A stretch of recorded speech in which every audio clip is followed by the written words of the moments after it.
Il me dit, c'est pas toi qui vas au tribunal, c'est moi qui vais au tribunal ouvrir un dossier contre toi. Avoir des locataires, là, c'est avoir un partnership avec quelqu'un que tu connais pas. Je vois un gars dans mon entrée en train de prendre des photos de mon camion, des photos de mon trailer, puis il a un pad dans les mains. Puis là, je reconnais tout de suite, je dis ça, c'est un huissier. Une des pires affaires que j'ai vues, là, c'est des excréments dans une poubelle. Je pense que c'est arrivé 2 fois que j'ai dit « Non, t'achèteras pas ça ». Moi, j'ai dit adieu à toute ma famille, man, puis je me suis évanoui. Je sais pas si je peux dire ça dans le podcast. La maison, là, je suis arrivé devant. Je suis en red flag là, quand l'inspecteur t'a dit ça. Désolé, mais faut que tu payes, sinon on va devoir saisir. Là, d'un coup, pouf, il fait noir. Le balcon s'est délaminé puis il m'a tombé dessus. Bonjour, je m'appelle William Potvin, je suis courtier immobilier pour Remax. Aujourd'hui, je vous souhaite la bienvenue à mon podcast Visite Libre. Je reçois pour une 2e fois Jean-François Prandy, un inspecteur en bâtiment de Inspection FM. À chaque inspection qu'on se croise, il y a toujours des bonnes histoires à me conter. Fait que là, je me suis dit, aujourd'hui, on va se booker 1 heure. Il va toutes les compter aujourd'hui, puis on va parler de locatif, d'inspection. Vous allez voir, c'est super intéressant. Je vous laisse là-dessus. Bonne écoute. Tu te rappelles, le premier, on avait fait un extrait, on avait clippé un extrait de ton histoire, puis ça avait généré genre 350 000 views sur TikTok, Ouais, c'est 200 commentaires, genre 15 000 likes. Puis là, on va essayer de battre cet extrait-là aujourd'hui. J'espère que tu as préparé des belles histoires pour nous. J'ai 2-3 bonnes histoires. Parfait, parfait. On peut commencer avec un petit jeu pour détendre un petit peu l'atmosphère. C'est des vrais ou faux. En fait, je te pose un mythe ou une réalité, tu réponds vrai ou faux. Exemple, bien simple. Maison neuve égale aucun problème. Faux, complètement faux. Une inspection garantit qu'il va y avoir aucun problème. Ça aussi, c'est faux. Une maison rénovée, c'est plus safe. C'est plus safe? Moins de problèmes. C'est faux, encore une fois. Faux, ben, ça ressemble à la première. Ça. Ouais. Acheter un condo, c'est moins de risque qu'acheter une maison. Je dirais faux aussi. Ils sont tous faux. Ouais, à date, là, Si ça sent bon quand tu rentres à l'inspection ou à la visite, c'est un bon signe. c'est faux. Un bon locataire, c'est quelqu'un avec un bon salaire. Ça aussi, c'est faux. Les familles sont les meilleurs locataires. Ça, c'est trop général. Je dirais faux encore. Les jeunes sont les pires locataires.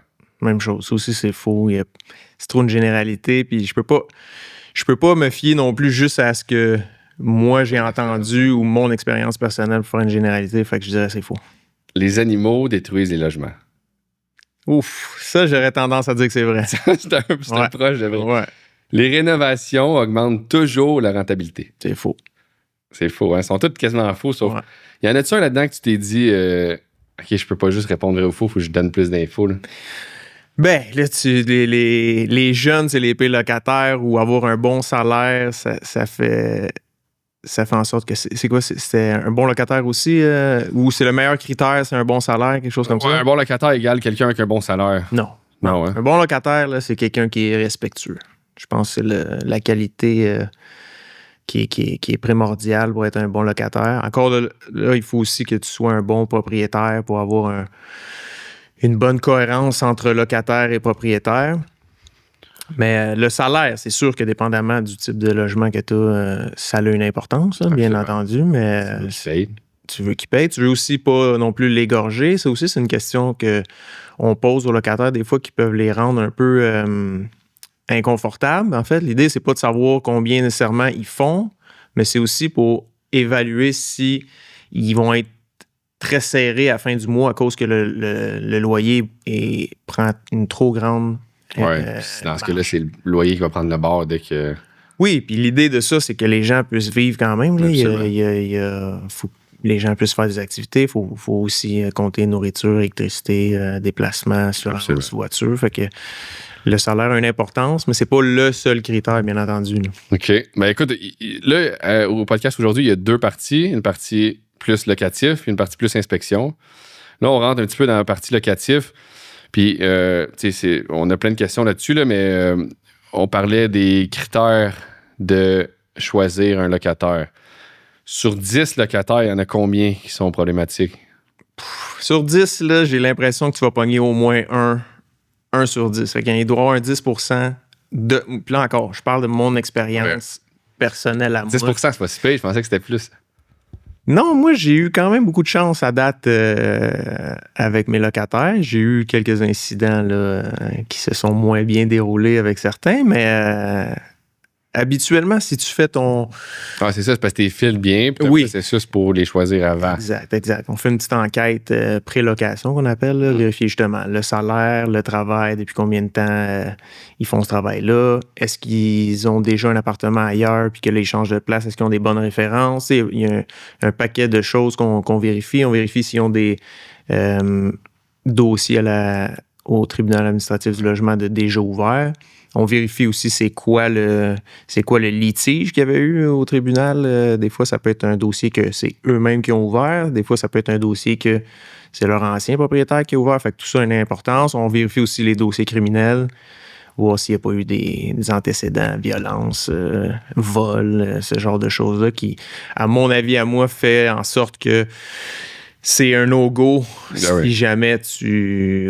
Tu n'auras pas le risque. Là. Non, c'est ça. Si t'es volé ou t'as été violent, c'est pas le genre de locataire que j'aimerais avoir un partnership avec, mais des fois, il y a des erreurs du passé que, exemple, mettons, alcool au volant, t'as fait une erreur, ça fait longtemps, t'as modifié tes habitudes. Ça, moi, je peux faire des exceptions. Mais 1 sur 10, c'est pas si pire. Je pensais que c'était comme 8 sur 10. J'entends tellement d'histoires que je me suis dit... souvent, on entend ceux qui payent pas. Ceux qui payent, t'entends pas vraiment l'histoire de « ça fait 15 ans que la même locataire, puis tout se passe bien, puis elle accepte mes augmentations. » C'est pas le fun à compter. Non, c'est ça. Ça n'a pas de punch à la fin. Ouais. Fait que, non, mais 1 sur 10, ça peut paraître pas tant, mais dépendamment du loyer qu'il paye, puis dans quel bâtiment il est, puis la marge de manœuvre que t'as, ça se peut que juste un locataire te fasse chier pas mal. De grands dommages financiers. C'est-à-dire qu'il faut que tu pallies à son paiement que lui n'a pas fait pour payer l'hypothèque. Là. Fait que ça, s'il ne paye pas un mois, c'est une chose.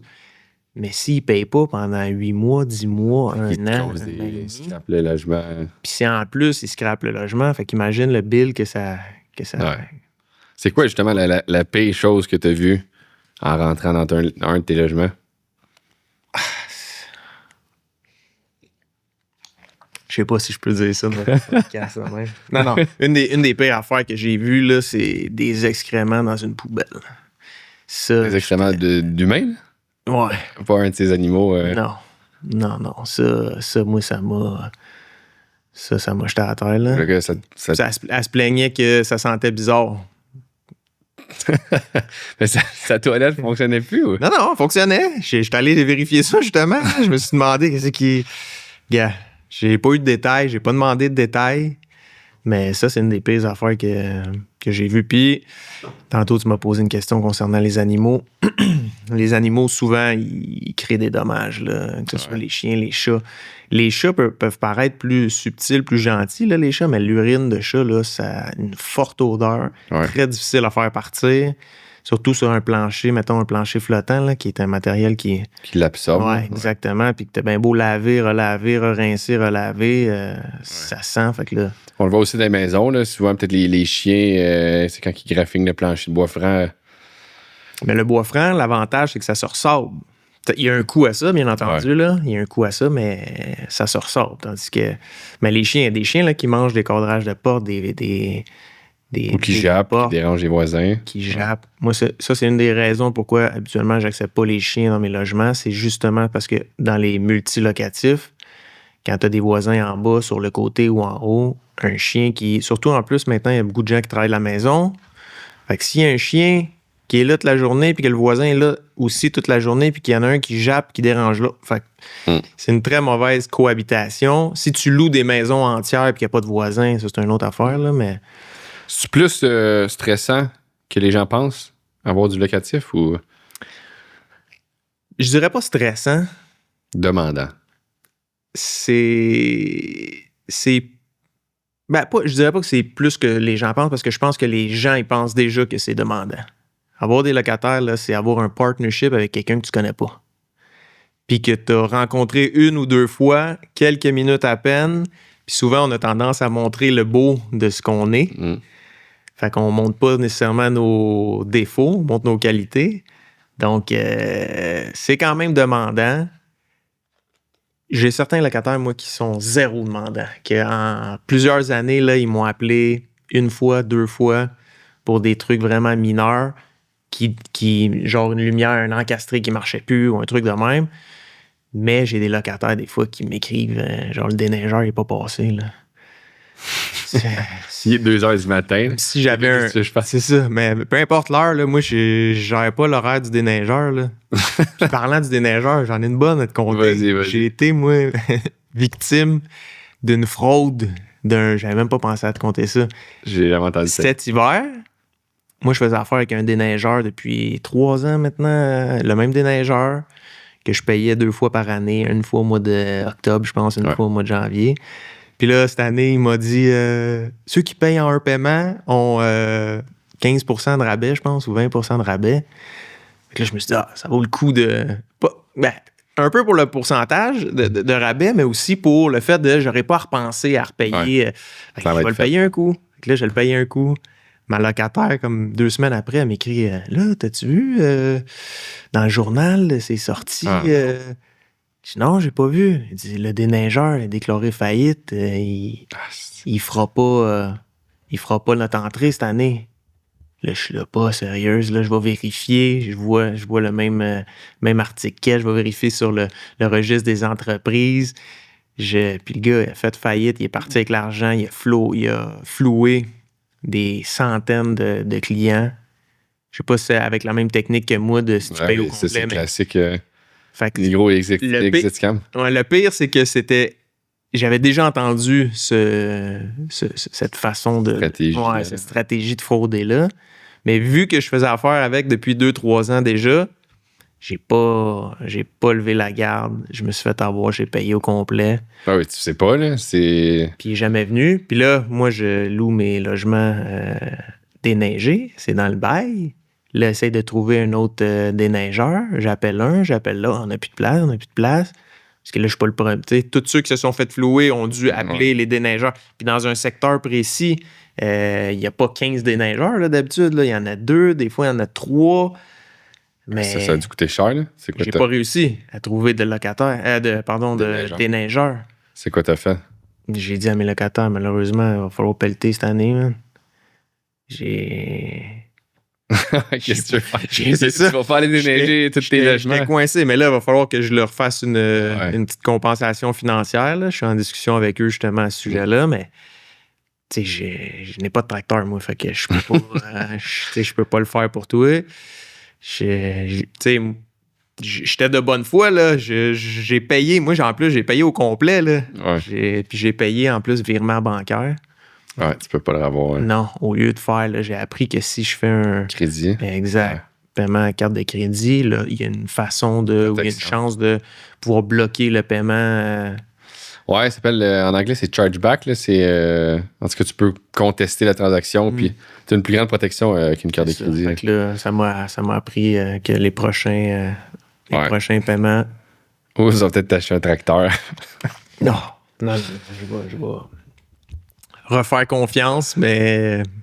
Ouais, ça, c'est ordinaire. Là. Ouais.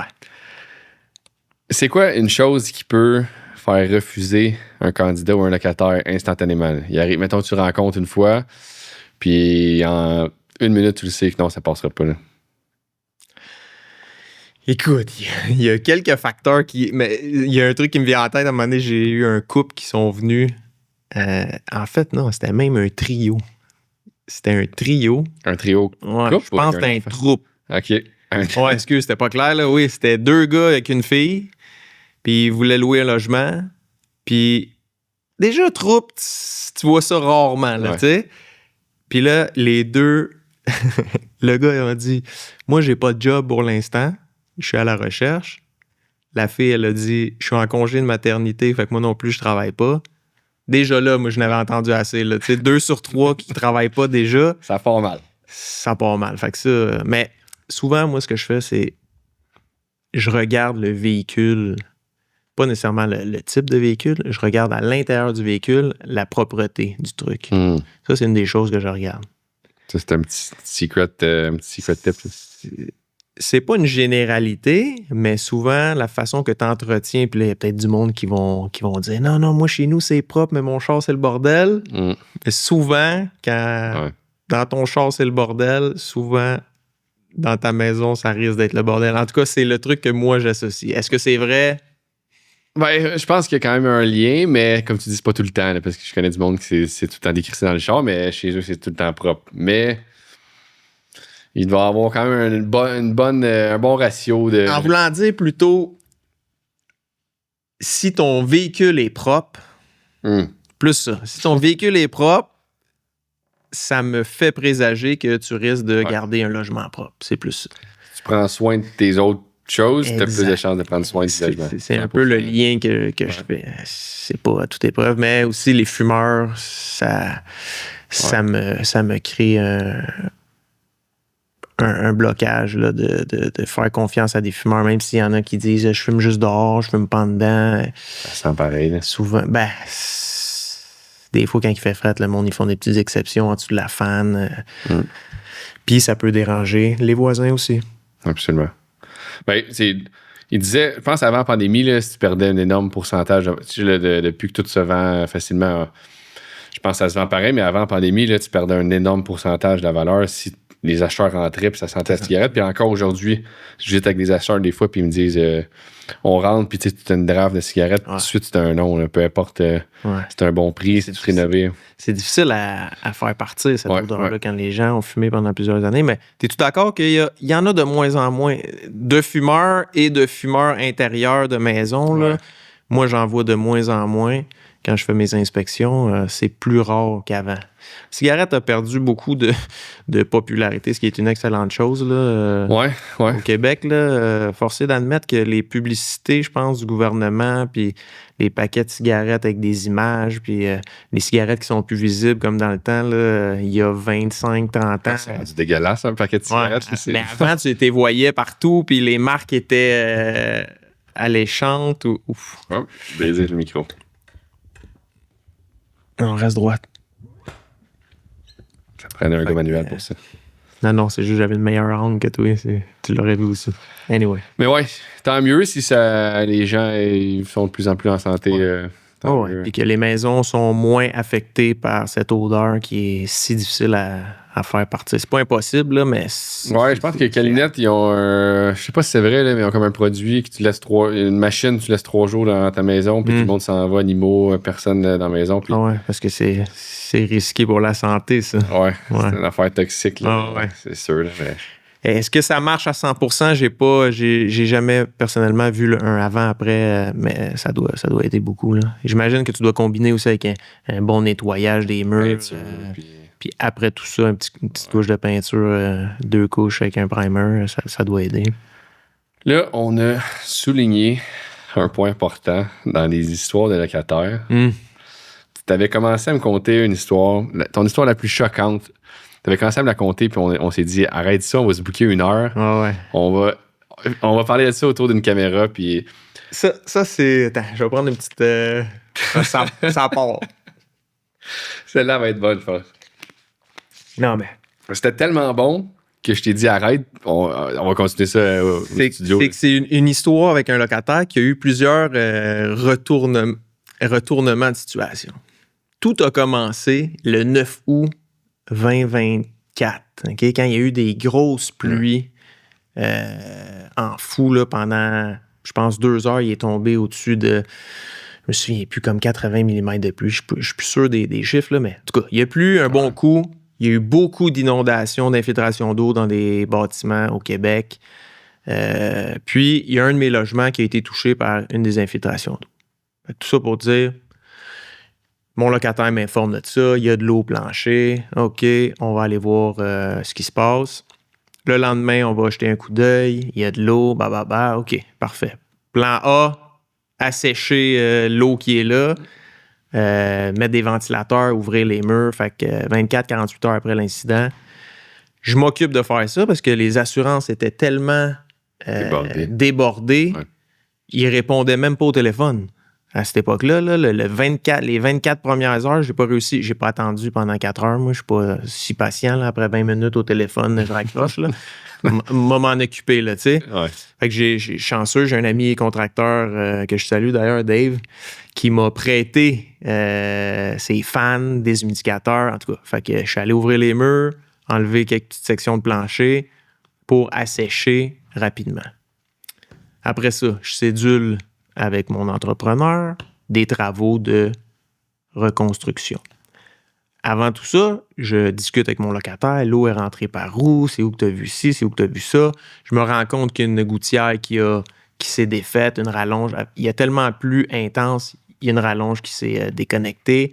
Fait que j'associe ma problématique avec ma gouttière qui s'est déconnectée, puis j'avais un protecteur de margelle qui avait été brisé, que je savais pas qu'il était brisé, puis là, l'eau est rentrée par la margelle, par la fenêtre. Fait que j'associe la cause de l'infiltration à la gouttière puis la margelle. Donc, je corrige la gouttière, j'achète un nouveau protecteur de margelle. Je me dis, l'affaire est réglée, on peut faire les travaux. Fait que je commence les travaux, je cédule les travaux 2 semaines après l'incident. Jusque-là, tout va bien. Je demande à mon locataire de tout sortir dans sa chambre, dans la salle de bain, là où il y avait eu l'eau, en fait. Vers son salon, on va changer plancher, mur, isolation, blablabla. Jour 1 des travaux, on commence. J'arrache le plancher flottant. Puis là, je me rends compte qu'il y a de la moisissure en dessous du plancher. Puis je me dis, en 2 semaines, j'ai asséché vite. Je trouve ça rapide qu'il y ait de la moisissure en dessous du plancher déjà, tu sais. Ouais. Mais je me dis, pas impossible, tu sais, ça a pas très bien asséché. C'est sûr que les ventilateurs et les déshumidificateurs, ça a sa limite. Fait que, anyway, j'arrache. Mais là, plus j'arrache, plus je m'éloigne de la source où l'eau est rentrée, plus la moisissure continue, là. Là, je me dis, c'est pas normal, ça. Okay. Là, je me rends compte que faut que je continue à arracher. Là. Je sors de la chambre, je sors de la salle de bain, faut que je continue à arracher. Anyway. Fait que là, je me rends compte que les travaux, finalement, il va falloir peut-être changer tout le plancher de mon locataire. Je veux pas le laisser vivre dans une place où il y a de la moisissure en dessous du plancher. Tu sais, je veux pas dire, ah non, il y a un peu de moisissure là, mais c'est pas grave, je vais. Tu peux respirer ça. Ouais, c'est ça. Non, moi, je veux pas ça. Puis je veux pas que non plus, je connais la moisissure. Je sais que la moisissure, ça finit par se propager. Là. Fait que si tu l'enlèves, tu l'éradiques pas au complet, tu vas changer, tu vas faire des travaux, ça va se recontaminer, ça va sentir bizarre. Ouais. Tu gagnes rien, là. Donc là, j'avertis mon locataire. Malheureusement, il faut que tu sortes toutes tes affaires dans le salon-cuisine pour que je fasse les travaux au complet. Puis c'est une expulsion temporaire. Il faut que tu sortes temporairement. Puis après ça, tu peux revenir. J'y mentionne tout ça. Là. J'ai dit même, c'est obligatoire selon la loi. Tu sais, je voulais pas qu'il pense que j'essayais de l'évincer. Ouais. J'ai dit, va voir sur le... Pour sa santé. Ouais. Puis tu vas pouvoir revenir après. Je suis obligé de te réintégrer après. Je peux pas louer ça à quelqu'un d'autre, là, juste pour que tu saches. Fait que je l'informe de tout ça. J'y offre un montant d'argent pour qu'il loue un camion, pour qu'il loue un entrepôt, pour qu'il paye un autre appartement. J'y trouve un autre appartement dans la même ville de... Je sais pas ce que je devrais dire, là, mais... C'est un gars que je connais. Je dirais pas... C'est un gars que je connais qui est dans la même ville. Mon locataire va visiter son logement. Ils s'entendent, propriétaire puis mon locataire, que temporairement, ils vont... Tout ça semble être parfait, là. 24 heures plus tard, mon locataire me dit non. Moi, je sors pas finalement, je vais pas à l'autre appart, ça me convient pas. Je quitte pas. Je quitte pas. Ben oui, ça fait du sens. Là, je suis là. Comment ça, tu quittes pas? Tu veux pas que je change ton plancher? Ah, il dit, il va falloir que tu le changes pendant que je vis là.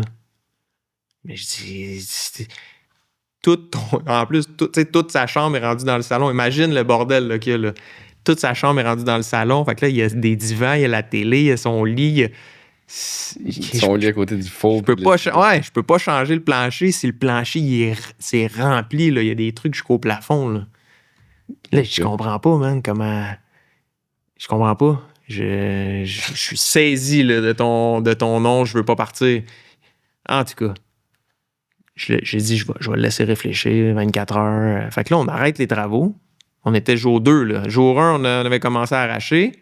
Jour 2, il me dit non, je pars pas. J'ai dit OK, je vais le laisser réfléchir. Jour 3, jour 4, change pas d'idée. Là, je dis, écoute, je vais être obligé d'aller au tribunal administratif du logement, ouvrir un dossier contre toi pour te faire évincer temporairement. Là. Tu te rends compte de ça? Stupide, là. C'est niaiseux. Puis, fais le scénario que tu veux dans ta tête, là, va falloir que tu sortes. Il n'y a aucun scénario où tu restes puis que... Ouais. Mais le juge, c'est sûr qu'il va te dire il faut que tu sortes. Là, j'ai fait cette menace-là. Il me dit c'est pas toi qui vas au tribunal, c'est moi qui vais au tribunal ouvrir un dossier contre toi. Je suis flabbergasté, OK? D'ouvrir un dossier pourquoi? Pour dommages et intérêts. Il l'a fait, là. Il l'a fait. Le lendemain, par peur que j'aille ouvrir un dossier, il est allé lui-même. Puis je l'ai averti, j'ai dit c'est niaiseux. Hein. Tu vas ouvrir un dossier, mais là, ton nom va être fiché au tribunal parce que tous les dossiers ouverts, mon nom est fiché, son nom est fiché. Puis quand il va faire une demande pour un nouveau logement... L'autre, là, ils vont voir, là, puis ils vont voir c'est quoi la demande que tu fais, là. Il me demandait 50 000 $ en dommages et intérêts à cause qu'il y a eu une infiltration d'eau puis que je voulais changer son plancher. Mais 50 000... Mais... 50 000. En plus, je l'ai mal lu au début quand j'ai reçu la lettre, là. Moi, j'avais lu 5 000. Puis ma blonde, elle l'a relu, elle m'a dit « T'as mal lu, hein? C'est pas 5 000, c'est 50 000. » J'ai oublié un zéro dans Mais 50 000, pourquoi? Parce que c'est pas son logement à lui, là? 50 000 pour dommages et intérêts. Il a fallu qu'il vive sans chambre, sans salle de bain. Parce que moi, il a fallu que j'enlève le lavabo, j'enlève la toilette pour couper le mur en arrière. En tout cas, je vais essayer de te raccourcir un peu l'histoire parce que là, c'est long. Là. On se retrouve devant le juge quelques semaines plus tard. Le juge me donne raison, dit à mon locataire, il faut que tu sortes. Ouais. Fait que tout ça pour ça, OK? Le juge dit, faut que tu sortes temporairement. Je le mentionne, là, temporairement. Le juge dit, 5 à 10 jours, je vais mettre ma décision sur papier, puis je donne au locataire 3 mois pour sortir. Puis, il a droit à un dédommagement. Un montant, 1 500 $, il sort le premier mois, 1 000 le deuxième, 500 le troisième. Fait que plus vite il sort, plus vite il fait de l'argent. Ouais. Plus il fait d'argent. Le locataire dit OK, le juge dit OK, moi je dis OK, je dis combien de jours? 5 à 10 jours, parfait, on va attendre votre papier. On attend 5 jours, 10 jours, 30 jours, 60 jours, 90 jours, rien qui sort. Là, j'ai peut-être halluciné le 5 à 10 jours. Je retourne au tribunal, je demande le CD de l'audience, je réécoute l'audience. Ah non, il a bien dit 5 à 10 jours. On est 3 mois plus tard, toujours rien. Mais le locataire, il est encore là? Le locataire est encore là. Il veut pas sortir. Il paye plus son loyer. Ça, c'est une autre affaire. Le juge a suspendu le paiement du loyer. 3 mois passent. 6 mois passent. 6 mois? 6 mois passent, mais pendant les 6 mois, je me rends compte que le locataire, il a quitté sans me le dire. OK. Fait que là, on est passé le délai de 3 mois que le juge avait donné. Je me rends compte qu'il est sorti sans me le dire. Je fais changer la serrure. Mais là, j'attends toujours, moi, la décision du juge pour commencer mes travaux. Là. Ouais. Tout ça pour dire, la décision sort, le juge a tombé en arrêt de maladie, un autre juge a repris le dossier, a réécouté l'affaire, a fait la même recommandation. Il faisait des recommandations pour 6 mois avant, mais je fais les travaux, je réinvite mon locataire à réintégrer le logement. Il me dit qu'il ne veut plus réintégrer le logement. Je finis par louer à quelqu'un d'autre. Là, je te fast-forward. Ouais, il me semble qu'il me manque des bouts. Je te fast-forward comme 8 mois plus tard. Je suis en voyage en Italie, OK? 6 heures de décalage horaire. Il est comme 10 heures, je pense, en Italie. Je suis en train d'écouter un film sur mon téléphone. Je reçois une notif sur mon téléphone qu'il y a un mouvement sur mes caméras de surveillance chez nous. Je vais voir les mouvements. Je vois un gars dans mon entrée en train de prendre des photos de mon camion, des photos de mon trailer, des photos de ma plaque de char. Là, je suis là. Puis il y a un pad dans les mains. Puis là, je reconnais tout de suite. Je dis ça, c'est un huissier. Il est un huissier. Un huissier qui est en train de prendre des photos de mes items que j'ai dehors. OK? Ouais, ça s'est rendu jusqu'où? Attends, là, moi, j'essaye de parler au gars. Il m'entend pas parce que j'ai un audio, ça. Mais anyway, moi, j'avais transféré ma ligne à un de mes collègues d'Inspection FM. Le monsieur, le huissier appelle. Mon partenaire m'écrit « Hey, il y a un huissier qui te cherche. » Mais là, moi, je me demande... J'ai oublié cette histoire-là. Je me dis j'ai-tu oublié de payer quelque chose? C'est le genre de message que tu veux pas avoir quand tu es en voyage. Exactement. Scénario de fou. Là qu'est-ce que j'ai... Mon paiement de char est fait, mes hypothèques se prennent automatique. Je réfléchis, puis là, je dis à mon... Tu l'avais oublié, là, que c'était... Ben ouais, moi, j'avais oublié, là, l'histoire du temps. C'est réglé, là. J'ai un autre locataire, l'ancien locataire avec qui j'ai eu une différence, il est plus là. Il est parti à un autre logement. Je rejoins le huissier. Il me dit, j'ai une saisie pour 1500 $ plus les frais à vous faire aujourd'hui. Je ne sais pas si tu te souviens, le juge avait accordé à mon locataire 1500 $. C'était le premier mois. Ouais. Exact, 1500. Là, j'explique au huissier, mais justement, est-ce que vous avez lu la décision? C'était 1500 s'il quittait ce mois-ci, 1000 si... Mais là, il a quitté 6 mois après. Il n'y a pas de 1500. Là, je dis, vous avez lu le huissier me dit, j'ai pas à lire la décision. Man, j'en revenais pas. J'étais flabbergasté. Il est revenu chez nous quand je suis revenu de voyage. Il a été obligé. Il m'a dit, faut que je fasse une liste des items que tu as parce que je peux pas saisir ton camion pour 1500 $. Là. Je peux pas saisir ton trailer pour... Fait que là, il est venu... qui saisissent pour 1500. Ben, il est venu prendre... TV. Ouais, une TV, un banc de scie, une drill. Là, tu vas rien saisir, là. Anyway. Je me suis rendu au bureau du huissier, celui qui avait signé le papier pour y discuter de cette histoire-là. J'ai montré les preuves. Comme mon locataire, là, il m'avait écrit noir sur blanc. Je vis encore avec mon adresse de logement où il habitait, avec la date qui était passée le 3 mois. Ouais. Fait que j'avais des preuves irréfutables que j'ai montrées au huissier. Puis là, l'huissier, on a peut-être fait une erreur, désolé, mais faut que tu payes, sinon on va devoir saisir. J'en revenais pas, man. Il a fallu que je paye. Ah, tu l'as payé? J'ai pas eu le choix, sinon il venait saisir ma drill puis ma TV. Fait que là, j'ai été obligé de payer. Mais là, j'ai fait une plainte à l'Ordre des huissiers du Québec concernant le huissier qui est venu, le bureau d'huissier qui a signé cette saisie-là. Puis là, je suis en attente de ça. C'est pas fini cette histoire-là. Ben, c'est pas mal fini parce que je suis retourné au tribunal parce qu'on a eu une deuxième audience au tribunal avec mon ancien locataire qui me demandait 50 000 $. Là. Puis là, le juge, il a dit 50 000 $, c'est complètement dérisoire comme demande. On vous accordera jamais ça. Puis là, j'ai négocié, puis j'ai réussi à m'entendre avec mon locataire. Puis, Mais là, tu poursuis le bureau de huissier pour qu'ils te remettent le 1500? Pour qu'ils me remettent le 1500 plus les frais. C'est pas 1500, là, mais en tout cas, je vais éviter de dire les chiffres là, que je reproche aux huissiers. Mais je fais surtout ça, en fait, parce qu'ils ont mal travaillé. Ils ont omis. C'est des professionnels qui sont censés être, je veux pas dire irréprochable, mais en tant que professionnel, surtout comme huissier, tu es censé appliquer les règles, la loi, les décisions adéquatement. Si la première chose qu'il m'a dit, c'est « j'ai pas à lire la décision », j'ai le goût de te traiter d'imbécile. Ben oui. C'est ça que tu as à faire, alors, lire la décision et appliquer cette décision-là adéquatement. Ouais. Là, il me disait « tu peux aller devant un juge puis demander une rétractation de jugement ». Je dis, je veux pas rétracter. Moi, je suis d'accord avec la décision du juge. C'est lui qui ne suit pas. Là. Exact. Moi, j'étais d'accord de donner 1500 $ à mon locataire le premier mois. Puis je comprends le 1500 $ pour qu'il puisse se revirer de bord, louer un camion. J'y avais déjà offert un montant pour qu'il puisse... Tu sais, mon but, là, c'était pas de le mettre à la rue. Là. Mon but, c'était de rénover. Tout ça, là, c'était pour rénover un appartement pour qu'il puisse vivre dans un endroit sain pour lui et sa famille. C'est ça l'idée. Ouais. Ça a complètement dégénéré, man. Mais il me semble la décision du juge, c'est... On doit se baser là-dessus. Là. Le huissier se basait sur quoi d'abord? Il se basait sur... Il dit... C'est ce qu'il m'a dit. Il m'a dit, j'ai pas à valider la vérité, ou en tout cas, moi, le locataire me dit qu'il a droit à 1500 puis qu'il est parti le premier mois. Là, je dis, moi, je te montre des preuves qu'il n'est pas parti. Tu sais quoi? Le huissier, là... Il m'a dit, je vais discuter avec ton locataire.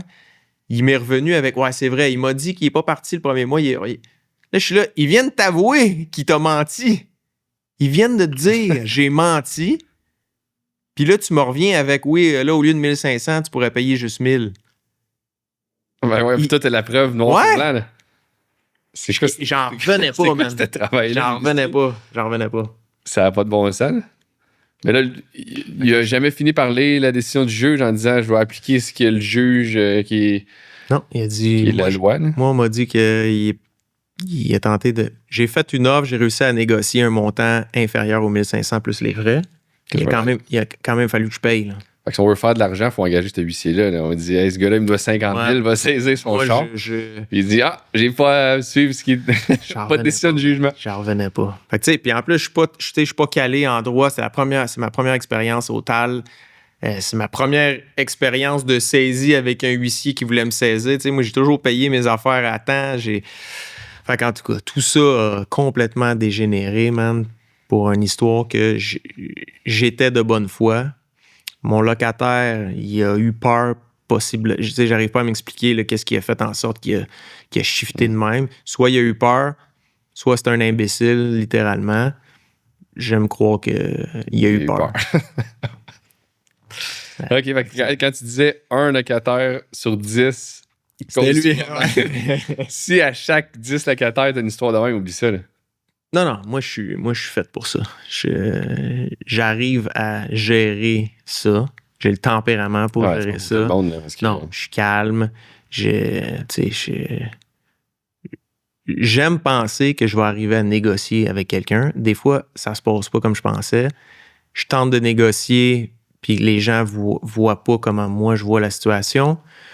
Chacun a son background aussi. Chacun a ses inquiétudes. Chacun a ses intérêts. Ben, c'est pas pour tout le monde, là. Non. N'importe qui reçoit une notification sur son cell que c'est un huissier qui vient prendre des notes, des photos, des biens qu'il y a chez eux. Quand t'es en voyage, Ah non, j'ai pas trippé, là. Ça a gâché la fin de mon voyage, là, ça. Là. Je me suis dit, imagine, là, je reviens. Parce que là, moi, au retour de voyage, j'ai des contrats, là. J'ai besoin de mon camion pour travailler, là. Imagine, tu reviens, t'as plus de char. C'est ça. C'est exactement le scénario que je me suis fait. Hey, imagine, le lendemain, il tourne mon truck. Puis là, je sais pas, il est où. Il va falloir que je paye pour. Puis des fois, à Fourrière. Des fois, à Fourrière, ils gardent, je sais pas, 15 jours, 30 jours. Je me souviens plus. Je me suis jamais fait saisir de voiture, là, mais je sais qu'ils peuvent garder ton véhicule, ton bien, puis ils te chargent là, chaque jour qu'ils le gardent. Là. Fait que ça, c'était une histoire rocambolesque pour un truc qui aurait pu être réglé comme en 2 semaines. Ça a duré 1 an et demi. C'est tout le temps long, les histoires au tribunal. Non, le tribunal, là, c'est... Je veux pas dire que c'est un système qui est brisé, là, mais c'est d'une lenteur. Il y a trop... il y a trop de... Il y a trop de demandes, il y a trop de dossiers pour le peu de juges qu'il y a. Tu sais, les juges, ils font ce qu'ils peuvent, là. Mais à un moment donné, quand t'as 100 dossiers par semaine, t'as quand même juste 8-9 heures de travail par jour, là. Ouais. Fait qu'ils font ce qu'ils peuvent, mais it is what it is. Le plus gros dégât causé par un locataire, c'était-tu celui-là? C'est la même histoire, ça? Ouais, ça, moi, ça fait... Parce que là, moi, j'avais marqué, s'il y a des histoires qui viennent en tête avec ces points-là, tu me le diras, mais le logement le plus sale, porte ouverte. Quand tu as ouvert la porte... Porte ouverte, là, je fais jamais ça. Non, mais mettons que tu es rentré dans un logement, tu as ouvert la porte, puis instantanément, tu as regretté. C'est-tu déjà arrivé? Ouais, l'odeur. Des fois, l'odeur, là, te dit que ça va être une longue inspection là-dedans. Là. Fait que des fois, en ouvrant, là, tu peux te dire, ouf, ça sent... Si ça sent la cigarette, c'est une chose, là, mais des fois, ça peut sentir... La moisissure, là, ça a une odeur particulière. Ouais. Fait que, tu sais, des fois, les gens, ils disent, ça sent le sous-sol. Là. Ah, c'est normal, ça sent le sous-sol. Le sous-sol, ça sent... Non. Le sous-sol, c'est pas sentir rien. Ah, ça sent l'humidité. Non. L'humidité, ça sent rien. C'est de l'eau dans l'air. C'est de la vapeur. C'est pas censé... Ce qui sent, là, c'est un matériel qui est en train de moisir. Ça sent. Ou un manque d'entretien. Mais la moisissure, ça a une odeur particulière. Fait que quand je rentre dans une maison puis que ça sent cette odeur-là, là, je pousse... faut que je trouve d'où ça vient. Ouais. Fait que c'est sûr, faut que je trouve du gyps ou du bois pourri. Tant que j'ai pas trouvé ça... Puis t'as des petites machines aussi qui vont... Ouais, j'ai des grosses machines moi-même. J'ai les meilleures machines qu'il y a. J'ai caméra thermique, j'ai détecteur d'humidité, puis on enquête jusqu'à temps qu'on trouve. Puis c'est ça qu'il faut. On trouve tout le temps. C'est ça qu'il faut. C'est-tu le... La paix maison que tu as inspectée, c'est cette histoire-là qui était avec l'humidité? Non, la paix maison que j'ai inspectée, puis tu m'as posé la question aussi si j'ai déjà arrêté une inspection pendant l'inspection. Souvent, une des questions qu'on me demande, puis tu as été souvent témoin de ça, là, c'est à la fin de l'inspection, le monde me demande « T'achèterais-tu ou t'achèterais pas? » Ah ouais, le classique. Le classique, tu sais.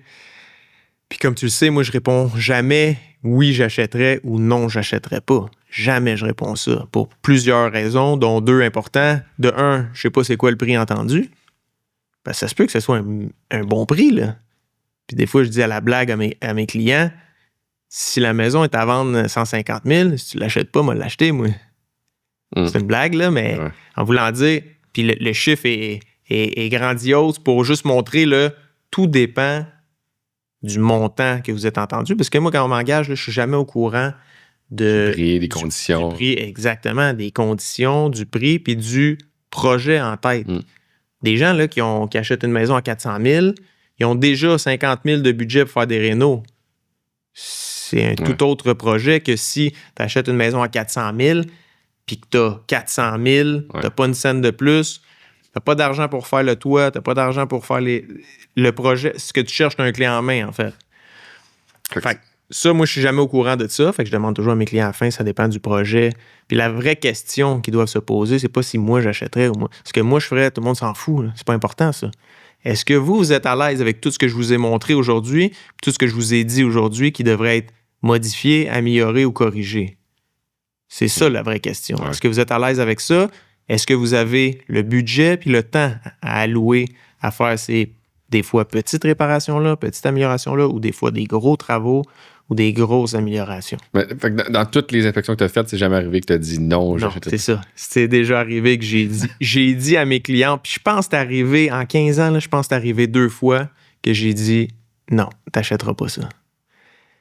Même, je leur disais, même moi, si tu me la donnes, je la rénove pas. Je la mets à terre. Méchant red flag, là, quand l'inspecteur t'a dit ça. La maison, là, je suis arrivé devant. Déjà, je suis arrivé devant, là, elle était shiftée.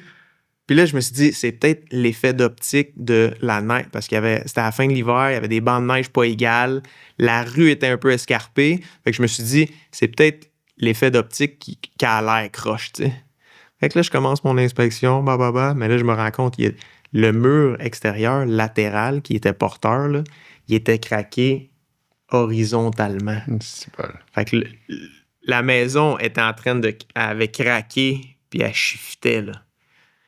Non, ça, j'ai même dit, c'est dangereux pour les propriétaires actuels. Il y a du monde qui vit dans ça, là. Si la maison, elle s'effondre, là... Ah non, ça fait 50 ans que c'est de même. Ah ouais. Mais le passé n'est pas toujours garant du futur, là. Fait que ça, j'ai dit à ma cliente qui en plus, avait aucun budget de rénovation.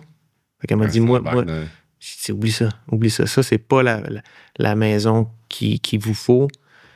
C'était un couple, là. Fait que c'est pas la maison qu'il vous faut. Puis, je suis chanceux, moi. Je travaille avec des courtiers, là, comme toi d'ailleurs. Souvent, je trouve des affaires dans des propriétés que les gens n'étaient pas au courant. Fait que souvent, j'arrive avec des mauvaises nouvelles. Puis, il y a la plupart des courtiers avec qui je travaille, là, m'en tiennent pas rigueur de ça. Parce que j'entends beaucoup d'inspecteurs. C'est sûr que moi, je suis inspecteur, fait que je suis beaucoup d'inspecteurs dans mes réseaux.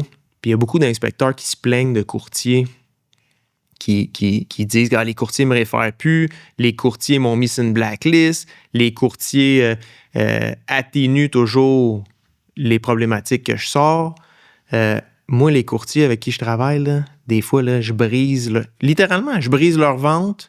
Ben, c'est mieux ça que... C'est ça. Tu vois, l'attitude que tu as, c'est mieux ça parce qu'on a l'intérêt du client en premier. C'est pas la paye qui est en premier, c'est l'intérêt du client.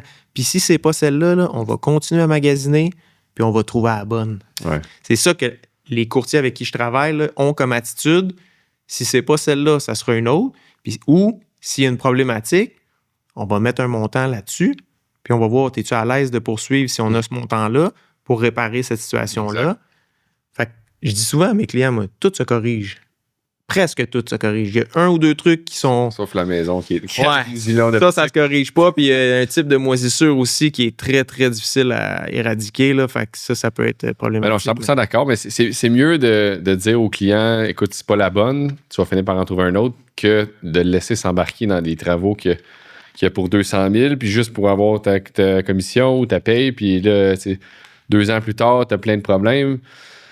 Si t'es moindrement conscient de comment ça marche une business, tu vas te dire, ben, je veux qu'elle soit satisfaite, satisfaite pour me référer plus de clients. Parce que si tu fais une job vite juste pour avoir ton cash, ben, elle ne te référera plus. Là. Fait que... Ça, c'est trop pensé à court terme. Là. À moins que tu étais un déneigeur. Je fais faillite après celle-là. OK, mais sinon, je trouve que ça vaut zéro à peine. Mais tu vois, c'est pour ça. Moi, je travaille beaucoup de courtiers, puis j'en ai là, en tête là, comme 15-20 des courtiers avec qui je travaille, que c'est arrivé souvent. Comme toi d'ailleurs, on a trouvé des affaires, des infiltrations d'eau, des drains français finis, des toitures finies qu'on n'était pas au courant lorsque vous avez fait votre offre d'achat. Ouais. Jamais tu m'en as tenu rigueur, jamais tu m'as dit, G, t'as crashé ma vente, t'as tout pété mon projet. Eh non, au contraire, toi, tu me réfères, tu dis c'est lui le meilleur, appelle-les, tu vas voir, il trouve tout le temps.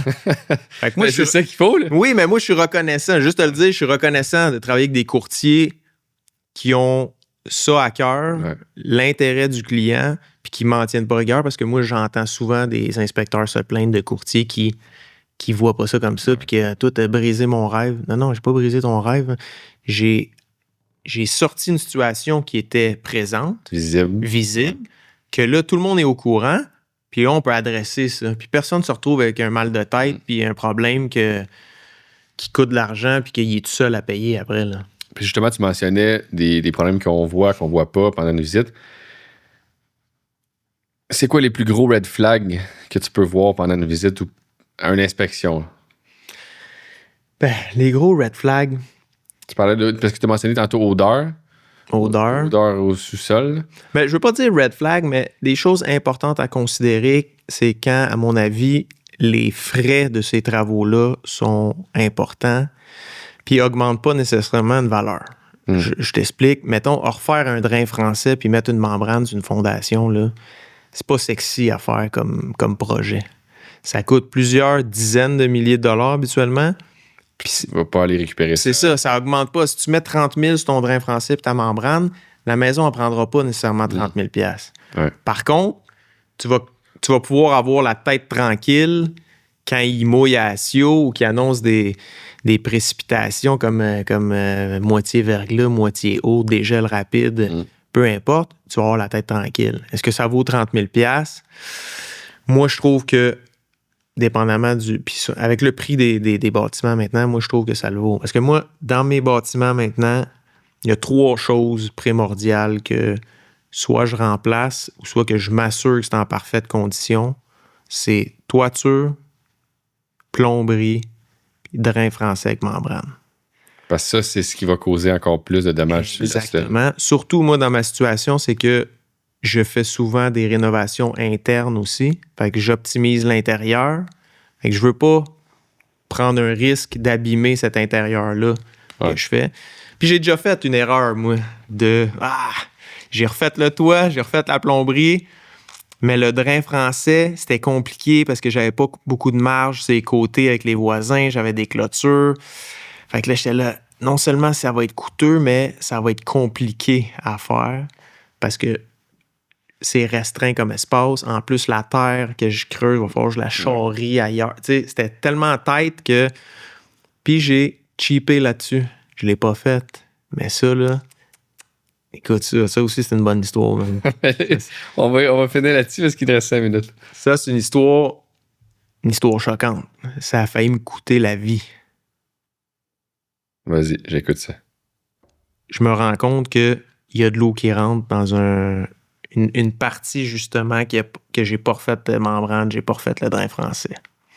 Fait que là, j'engage un gars, au lieu d'engager un entrepreneur général qui va s'occuper de tout coordonner, le gars de pelle, le gars de drain, le gars de... Je me dis, je vais le faire, moi, Contre-maître, genre. Contre-maître, je vais engager un gars de pelle pour creuser, je vais engager un gars de membrane qui va me faire ma membrane, je vais engager un gars qui va me faire mon drain, puis je vais engager mon gars de pelle pour... Fait qu'en tout cas, le gars de pelle, il vient, jour 1, une belle journée de juin, il faisait soleil, il commence à creuser, puis il creuse autour d'un balcon qui est en béton. OK? Parce que c'est là l'endroit où j'ai une problématique. Là. C'est une genre de chambre froide en dessous d'un balcon en béton arrière. Je sais pas si tu vois le genre. Puis sur ce balcon-là, il y a un petit palier avec des escaliers. Fait qu'on creuse en dessous du palier, puis on veut faire le tour du balcon, les 3 côtés du balcon. Fait que le gars de pelle, il creuse. À un moment donné, il n'arrive plus à aller faire toute la finition, la belle finition pour voir la semelle de fondation. Fait que là, il se tasse, puis il continue à creuser. Puis là, moi, je rentre dans le trou avec ma pelle. Puis là, je commence à pelleter pour juste dégager ma semelle de fondation. Puis là, d'un coup, pouf, il fait noir. Le balcon s'est délaminé puis il m'a tombé dessus. Puis pendant que ça m'a tombé dessus, j'entends... Le sol s'est remblayé sur la partie de béton, man, qui vient de tomber. Puis là, j'entends le gars de pelle continuer à travailler. Fait que là, je me rends compte qu'il m'a pas vu. Je suis enseveli sous terre, je suis plié en 2, là. Avec du béton, la moitié de la table qui m'a tombé dans le dos. Il n'y avait plus d'espace. Plus d'espace, j'ai la face dans terre. Je suis enseveli, je peux pas bouger, puis j'arrive pas à squatter pour me lever. Parce que je suis comme assis, je suis plié en 2. J'ai capoté, man. Capoté, c'est pas le bon mot, là. J'ai cru que... Je me demandais comment le film allait finir, là. C'était comme ça, man. En dessous d'un balcon en béton, man. En train de rénover un drain français. Je capotais, man. Puis là, quelques secondes se sont passées. J'ai crié voir s'il allait m'entendre. Je me suis rendu compte qu'il n'entendait rien. Je me suis dit, je vais économiser mon air, parce que là, plus je m'affole, plus je crie, plus je brûle l'oxygène qui reste dans le sol. J'ai été chanceux. C'était un sol qui était très sablonneux. Fait qu'il y avait... J'avais vu un reportage ici sur le désert qui disait qu'entre chaque petit grain de sable, il y a un peu d'air. Ah, fait que sont utiles, ces petits reportages-là. Ça m'a sauvé, ça. Mais pendant... J'ai cru que ça a duré 10 minutes, là, mais ça a peut-être duré comme 3 minutes. C'est personne qui s'est dit, il est où JF? Personne. On était juste 2. Fait que le gars de pelle a continué à creuser. Moi, j'ai dit adieu à toute ma famille, man, puis je me suis évanoui. Puis après quelques secondes, paf! Je me suis réveillé. Puis là, je sentais qu'il y avait quelque chose qui me tirait, puis je bougeais de même. Le gars de pelle s'est rendu compte que j'étais plus là. Il a éteint sa pelle, il a appelé sur mon cell, il a vu que je répondais pas, il est allé en avant de la maison, il a vu que j'étais pas là, il est revenu en arrière, puis là, il a vu une pièce de béton qui était pas dans le trou avant. Fait que là, il a compris. Il a appelé le 911, puis il a descendu dans le trou, puis il s'est mis à creuser avec ses mains, puis il a trouvé mes fesses puis ma ceinture de pants. Puis là, il s'est mis à tirer sur mes pants. Puis c'est ça qui m'a réveillé. Fait que là, j'ai dit, oh shit, le film est pas fini finalement. Fait que là, il a creusé.